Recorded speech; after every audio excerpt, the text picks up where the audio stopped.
On today's episode of Secrets to Scaling Your E-commerce Brand, I had a chance to chat with Lauren Petrullo from Mongoose Media. We had such a good conversation. Lauren used to work for Disney. We had a conversation around that. We had a conversation around some of the deep ties that she has over at Meta. We talked about Q5, and you'll see the title of this. What the heck is Q5? We talked about how Q5 is actually an incredible opportunity where CPMs absolutely plummet. Hopefully CPAs actually go along with that too. We talked about what to do during Q5, how you can actually take advantage of Q5. And yeah, it was just an amazing conversation, guys. You do not want to miss this one. It's Jordan West back with another episode of Secrets to Scaling Your E-commerce Brand, DTC brand, whatever you want to call it, D2C, DTC, I don't really care. I today have on Lauren Petrullo. I'm really hoping I got that correct on here. Lauren and I have just been yapping back and forth a bunch here. And I was like, okay, well, we might as well just hit record because somehow and just so you know, both Lauren and I have incredible assistants. But we somehow booked this we're recording this on Black Friday. And both of us are so kind. We're such kind people and really respect each other's time so much that we decided, you know what, it's scheduled. Let's do it. Let's do this thing. You know what? What's 45 minutes on Black Friday? Like, what are we going to change today, Lauren, that wouldn't have happened anyway? That's what I want to ask you. My stress levels, 100%. Those. Yeah. Anyways. Mine too. But guys, you are going to get an incredible conversation today. Lauren, for people who don't know anything about you or what you do or what you've done, tell us just a little bit about who you are and what you do. Well, I'm obviously the best pickup line joke enthusiast ever, which is the reason why we're having this conversation. This is why we're having this conversation. And we will not repeat any of those because they're person only. Yeah, in person only. Inappropriate is not the right word to use. No, it's exclusive. But yeah, so I have a digital marketing agency, Mongoose Media, based in Orlando, Florida. Been around for 5.5 years. We have really intimate relations with Meta. We do lots and lots with Facebook beyond just Facebook ads.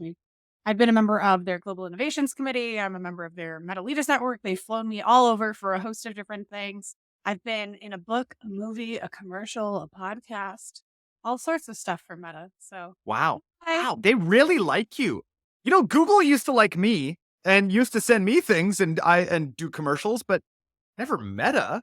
You know, like I'm a little bit jealous, Lauren. So tell me a little bit about your history. Let's just go back just so people are like, oh yeah, okay, just another, agency sucks owner here. Guys, for those of you who aren't watching on YouTube, which I know there's thousands of you who listen and don't watch on YouTube, I do have an awesome sign in my background here that does say Upgrowth Commerce Agencies Suck. And it's just a great way. I love having other agency owners on who are like, why are you gonna say that, man? What? Like, why you gotta be so cruel? Because a lot of agencies suck. Let's be real. There's like 42,000 agency owners, and someone becomes an agency owner overnight, and they're like, I'm an agency. I can do it all. And then they mess it up and ruin the reputation. I'm like, oh my gosh, the PTSD I have to deal with. And then we have to call ourselves consultancies and all these words that just really should just be good agency. You know, I can think of actually a few out there. You know, when I think of great agencies out there that I'm like Taylor at CTC. I mean, come on, those guys are world class. You know, like that's now there's an agency. Now I can probably name about 10,000 that aren't great agencies. And that's why we have this. Like, that's why I love to, this is part of our new tagline, is just to really understand what you're getting into. We're not going to be talking about agencies today. That's not what Laura and I are getting into. Tell me a little bit about some of your history. You worked at Disney. Tell us a little bit about that. So I am in Orlando, Florida, because I used to do marketing and business development for the Walt Disney Company. I was a member of the in-house idea agency at the Walt Disney Company, where essentially we were tasked with like above and beyond incredible ideas. Imagine a world how might we solve these like crazy scenarios that my job was really just being a big 5-year-old and spending ungodly amounts of money on marketing campaigns, like $100,000 on acrylic ice? Yes, sure. No problem. For a temporary Elsa-inspired Frozen escape? Like, no problem. You think Disney's got that kind of budget right now? Like, they're running a Black Friday sale today, Lauren. Disney is running a Black Friday sale for their parks. What in the world is going on? I know we're not going to talk about Disney, but I'm a my wife and I, we're unfortunately, I'm not going to put myself in that category. I just go along with her, but she's a Disney adult. Okay. And we've been, I don't even know how many times to Disney World without kids because Mhm. she loves Disney. But there's some stuff going on over there that is very worrisome for that brand. Like, do you ever armchair CEO over there? You know, if only, I mean, you were a few levels away from the Yeah. C-suite there. You could have killed, I don't know, two people basically, right? And been there? Four. If you look Four. at Okay. what the hierarchy that showed who the promotions are, it was like my boss, the SVP of marketing, the COO, Tom Staggs, and Bob Iger. Like it was Wow. four steps, but like obviously never any like dastardly things went through my mind whatsoever at all, because you don't just go from my position to the VP of creativity and innovation. But Yeah. it was really nice to look at roster and be like, oh, okay, I see. Well, we all Sourcing know side. the way for you to get into that position is you would have had to go and be the head of the cruise division first. If we've learned anything from Succession, that's how you get the CEO role. So yeah, you never did that. So this whole innovation side of the business, you know. I So got to Lauren, work you with all the head executives of the cruise company. So come on, as a female, I would have made it count. Like I worked with the SVP of director and directors of all the cruise lines. Get out of here. I could have seen you kind of being like the Shiv sort of role, like in Succession language. So, and maybe that's just Mhm. because when you anyway. Let's Sure. let's I move want on that here. shirt in my hair. Yeah, yeah. Lauren, we were talking before this came on about Q5. What the heck is Q5? Like, I honestly, I've never even heard people talking about Q5, and you talked Uh, about it as though it's like a normal thing, and I had to pretend like I knew what it was. Tell Tell me what is Q5 and why does it matter? You are, you're preaching today on behalf of Sir Mark Zuckerberg and their mhm. big Q5 push. Tell me about that. Yeah. So I've been doing Q5 items since 2018. So if it's new to you, cool. If it's not new to you and you knew before 2018, you beat me. But Q5 has really been, I look at it as the week of Christmas Day to New Year's Eve. Some people have expanded it to include like December 15th, because that's the last day that you can get items in the US shipped in time for Christmas.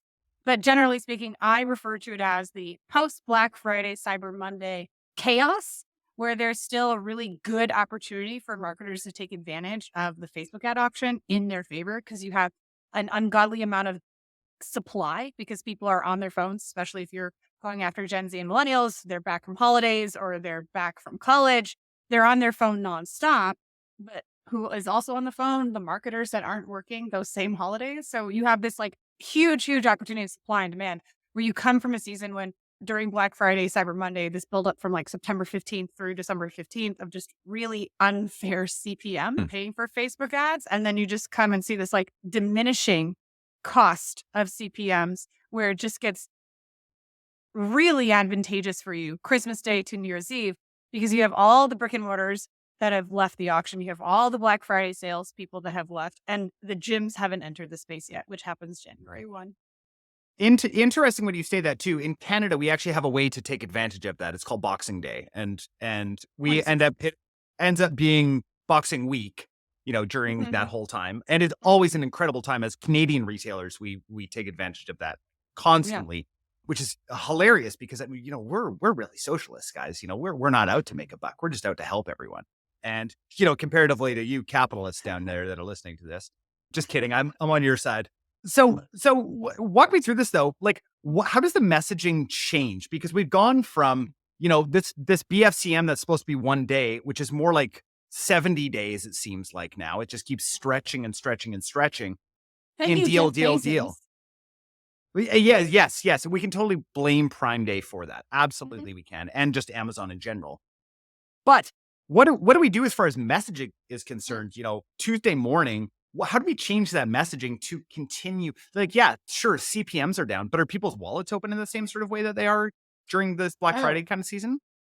so you will have people buying up until Christmas Day. You have procrastinators everywhere. There's no way, shape, or form that everyone has finished their Christmas and holiday shopping on Monday, Cyber Monday. Tuesday is a really unique one because it's Giving Tuesday. So if you're in the nonprofit space, or if you have a brand that connects with nonprofits, there's always been huge giving and huge grants. Like at times, Meta has matched up to $1,000 in donations on Giving Tuesday. So if you're in the e-commerce space and you have a collaboration with a nonprofit, you may not have the time now because it's Black Friday and Giving Tuesday is in a few days, but you should definitely start planning something May and July next year with the nonprofits that you're coordinating your sales with, because you can have a big lift on campaigns specifically for Tuesday. But after that Tuesday, Cool. how the messaging changes is you definitely have a direct to consumer and get it in time for the holidays, because you acknowledge that they're procrastinating and there's still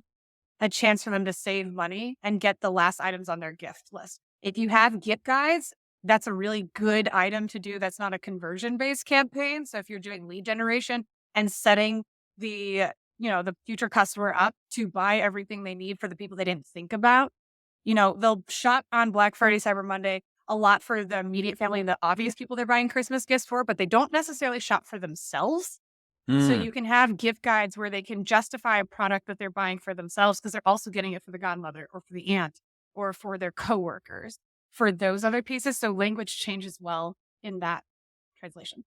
Are you talking about like doing kind of like a lead magnet type of gift guide rather than like sending them to a Mm. page on your website, like running it like that?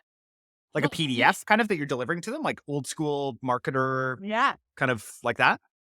Two different ways, depending on what your budget is. If you don't have budget to compete in the conversion space because you just blew it all on Black Friday and you ate up all your margin because you're like, I want sellers and I'm willing to pay more for the seller and keep less for the purchase.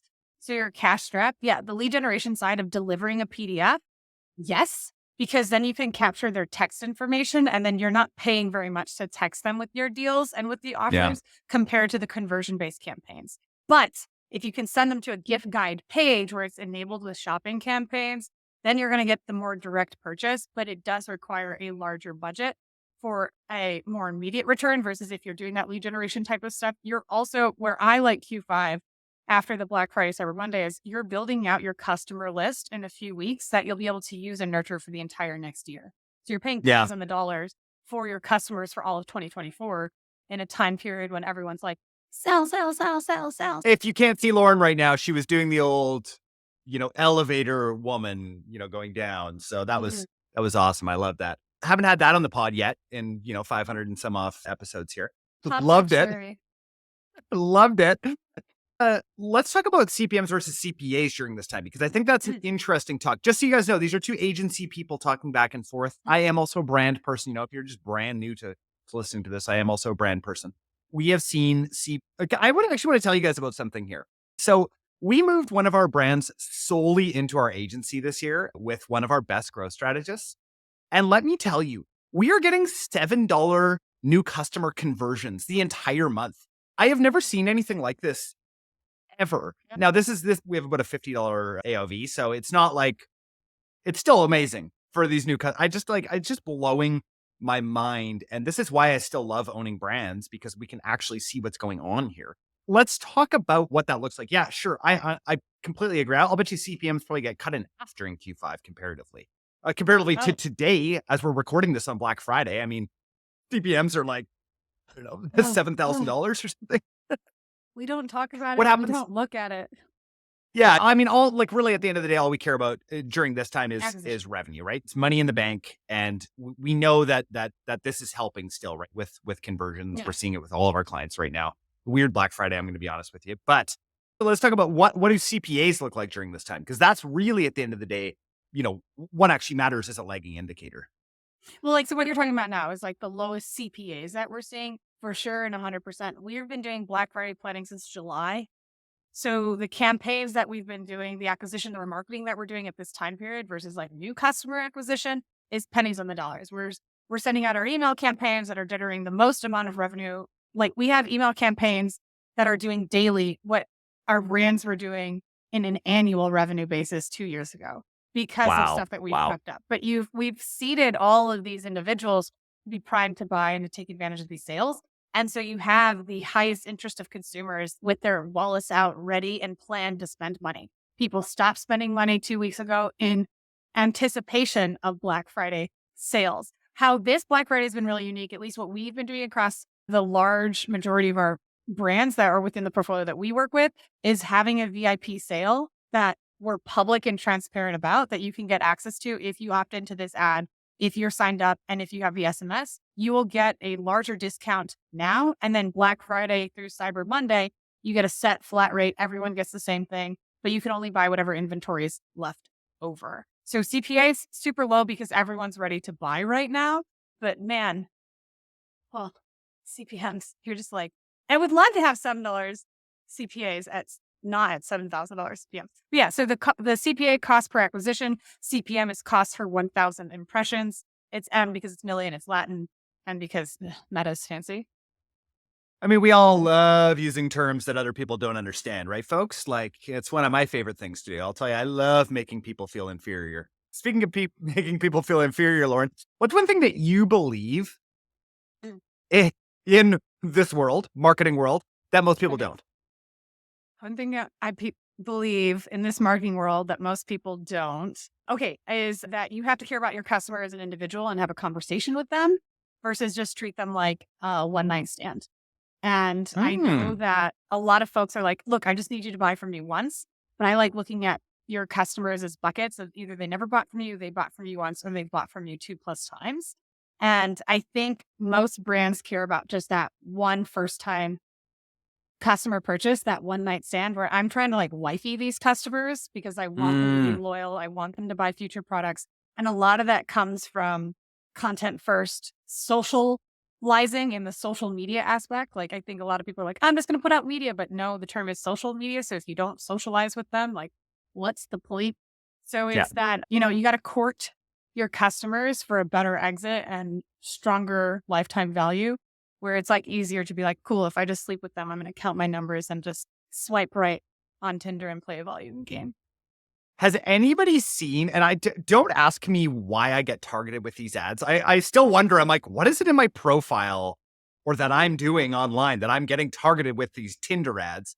Guys, I've been married for like 15 years. I have 3 kids. Like, anyway, but I still watch through the ads because that's probably why I'm getting targeted because I love advertising. But Tinder's has anyone seen what their new direction is? Like, have you seen their new marketing direction? No, I get pixel ads and I get like erectile dysfunction ads. I get the opposite of Tinder. Oh, interesting. Okay, we'll get into that after what that says about you. But the new Tinder ads are all about long-term relationships. How like these one-night stands turn into going to, introducing to your parents and like all of those things. I'm like, well played, Tinder, because everyone thinks about it like the hookup app, right? And now we're starting to move into this. And anyway, it was a bit of a reminder of what you were talking about there. Lauren, what's one thing that you see in the Twitter and LinkedIn verse that drives you crazy? People, this is a silly one, but like people straight up stealing IP of content. Like I'll see someone that is speaking on a subject, and then I'll see a bigger person on Twitter or LinkedIn copy and paste shamelessly. And that's just because I've seen it happen to a lot of people. And I'm like, oh, verbatim. Oh my gosh, copy and paste. Okay. And what do you say at that point too? Like, what do you, like as a smaller content creator, what do you say? Because I've been ripped off. I didn't even know how many times. And it's by people I know really well. I take it as like, oh, wonderful. Thank you. Thank you. Yes, I spend a lot of my time creating content. That's fine. Just don't rip off the like blah, blah, blah trademark, like what do you, and I don't say anything to them because I'm like, you just go ahead and do it. Like that's fine. Like, have you ever been ripped off and had to say something to somebody? What do you say? At that point, it's more of really kindness when I see other people speak up on my behalf. So when I see it from someone else, I'll speak up, I'll tag them. I'll try to like respond to other people that are actively engaging. Like, hey, actually, this was the original post. Look at the timestamp and show receipts. But at the end of the day, I just try to like say Pete and be like, look, people are either going to steal it and ideally give you credit, or they're not going to do anything with it. And then just remember that you're smarter than them. And then you've got just the outliers that are like, I'm going to steal it and not give you credit. Yeah. And then they're going to call themselves an agency without having any of the experience and then ruin the reputation for everyone. And we're back to the beginning where agencies suck. Exactly. And then Jordan constantly has to say agencies suck and then explain why, and then, wait, don't you run an agency? Yeah, that's the cycle. It's the cycle that we go through here, as agency owners who really try and care, Lauren. Lauren, I want to chat with you a little bit about, because you've got a bit of a window into what is happening over at Meta. I want to talk about TikTok shops for a second and how much they have eaten the lunch of Facebook and Instagram shops. And why are Facebook and Instagram, why is Meta not introducing, like, I'm just going to preface this here. TikTok shops is going to change the way, I have zero doubt about this, that they're going to change the way that influencer marketing is done, like full stop. It is, influencer marketing will never be the same. Sure, influencers, if you're listening to this, not that you do, you will never get paid $1,000 for a post again. It's just not going to happen in a year from now because of what TikTok shops has done. I feel like, why is Meta not doing the same thing? Like, why are they not running this performance-based program? I would be paying all day to do that. TikTok shops went and put it out there. And yes, it is the clunkiest thing in the world. And yet, like, one of my buddies I saw the other day produced $100,000 in sales from one post. From one post. Like, this is an incredible way to do business. Why is Meta not doing it, Lauren? Okay, so my opinion, my tea on this is, one, they rolled out shops first. So they brought to market, so in the pandemic, to give timelines, 2020, they weren't even going to focus on shops. You had shops for, like, for the Kylie Jenner brands for Sephora, for Target. They didn't roll it out to small businesses, and then the pandemic happened. So they shifted all energy off of instant lead forms and groups and put all that energy into shops so that all small businesses could get on. So when they shifted all that resources, they just focused on getting online versus getting optimized. So that shift of what was the reality situations meant they built a lot of the infrastructure that now they have to destroy back down, where TikTok is like, hey, let's start and do this correct the way we do it. So I'm giving the, like, they came first and what they focused on was not optimization. Why TikTok is better, though, like, my real short answer is it's a Chinese-based firm, and in the US, we're at least 5 years behind e-commerce in China. So it's not really anything other than duh. Yeah, I guess that's a really good point. Like, when we think of like live shopping, I'm waiting. I'm like, live shopping has been big in Asia for how many years now? And like, we can't get like 3 people to watch live shopping here, besides like QVC. Like, and Meta got rid of it. They had live shopping, and then they tanked it. It's just that the US consumer behavior is not yet up to that of the East. And if you don't know about this stuff, like, just to showcase ignorance, like, I'm sure that most of you aren't aware that there are 1.5 billion people on the Instagram equivalent of China, and none of us know its name. And it's like, we live in this bubble where we think, oh, yes, we're so far advanced with e-commerce. But if you look at some of the stuff, like, all of TikTok's success has been written in such a clear roadmap that, like, if you want to predict the future of Western behavior of e-commerce, you literally just look in the past of China. Yeah. Yeah. Like, way in the past. Well, 6 months is way in the past. 5 years is like dinosaur language in marketing. Yeah. Right now. Lauren, I'm going to ask you the question I ask everyone who comes on the podcast. What is your secret to scaling? My secret to scaling? Oh, gosh, cheesy answer. Having my husband be my emotional therapist every day. Would that be a really, like, would that be a massive therapy bill if he wasn't there? Oh my gosh. It would just be like, I wouldn't want to do this anymore. I'd wake up and be like, I want to fire everybody. I don't like the people, everything. I want to, like, hide in a corner and just, like, pretend Black Friday doesn't exist. But I would say, like, okay, one, having, like, behind every powerful man or woman is a, like, stronger, more powerful person. I would say, just in my use case, that's 100% been true. Yeah. Because I needed that guiding structure. But in terms of, like, what has been the most successful for us to scale, honestly, has been to do one thing really, really well, and then offer additional services. So we've done Facebook ads 5.5 years, and we've expanded services because they're like, oh, hey, what else can you do? Like, oh, I'll bring in a Google Ads specialist. We'll bring in email marketing so that we can do the whole funnel conversion from it. But it's you start with one thing and you make that super deep and super fat, and then you can add additional lakes to your super deep and super fat ocean of success. I have never heard a lake and ocean analogy when it comes to this, Lauren. Thank you for that. You're welcome.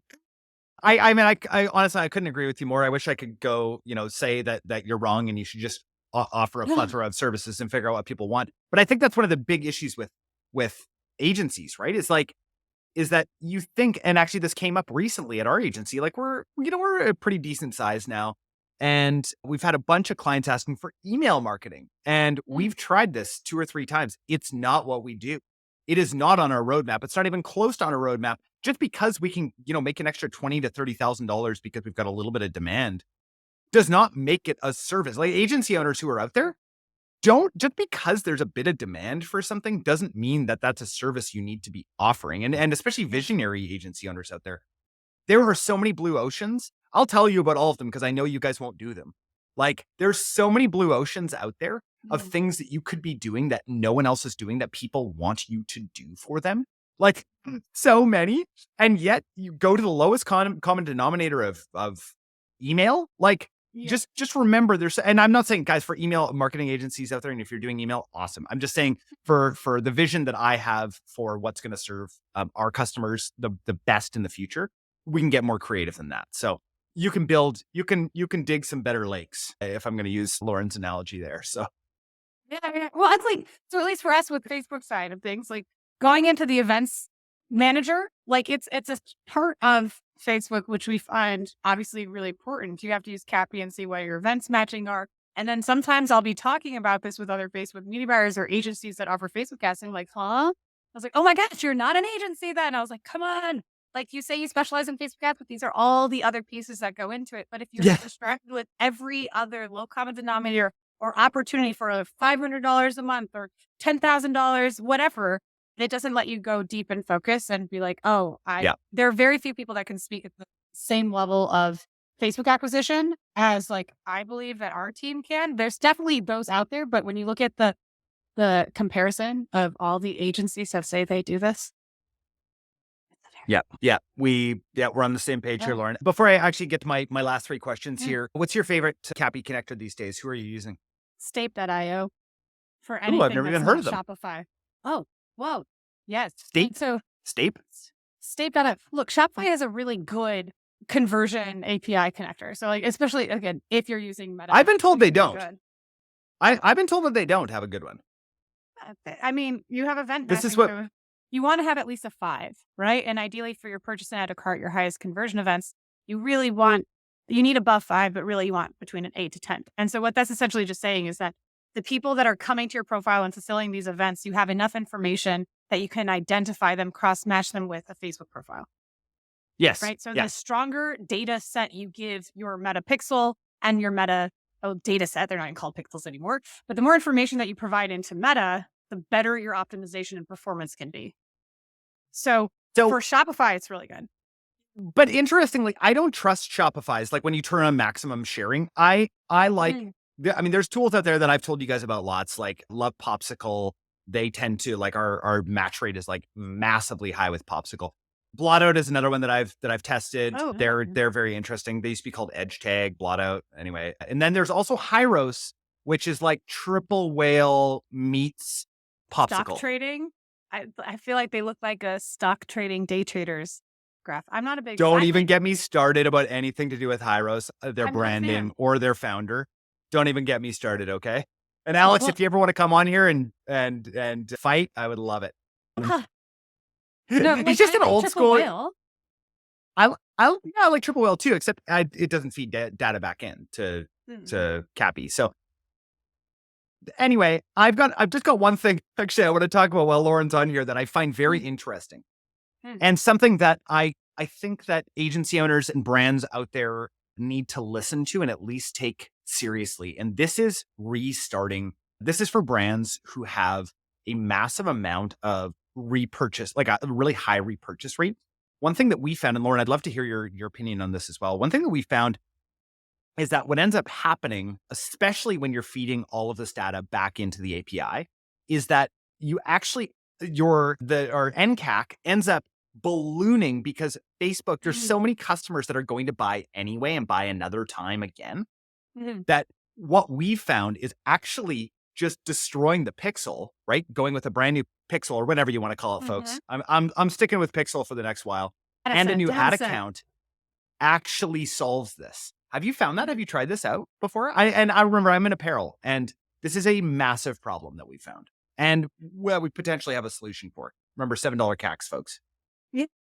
So we have, every time that we've relaunched or done new ad accounts where we're taking in with all that new data, we haven't found it be able to get us up and going. Now, this is a lot of times we'll do it for sensitive related issues, lots of supplement brands and things of that nature. So that's not been something that we have found true. It's set up as like a backup ad account and a way for us to go after more of like subscription and education content, but it hasn't been the same that you're seeing, at least from our experience. Okay. This is gonna be a question I'm gonna be asking a lot of people because I want to know what is going on. I heard Sean from Ridge Waltz talk about this at that Senlane event and about starting brand new with a new pixel and a new ad account every year.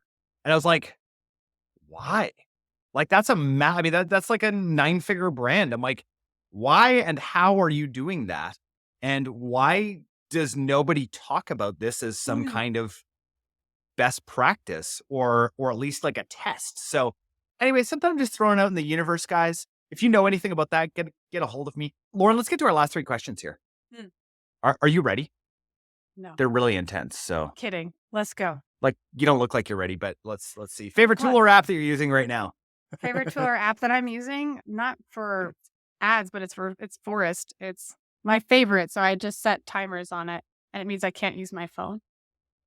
And I get to plant a tree. Yeah. So I plant a tree and I say 25 minutes, I'm going to be reading or I'm doing this specific focus. I'm doing quarterly tax, whatever it is. My phone is in total do not disturb mode. And if I end up checking it, I destroy my tree. Interesting. So it's like, and are you an Apple user? Yes.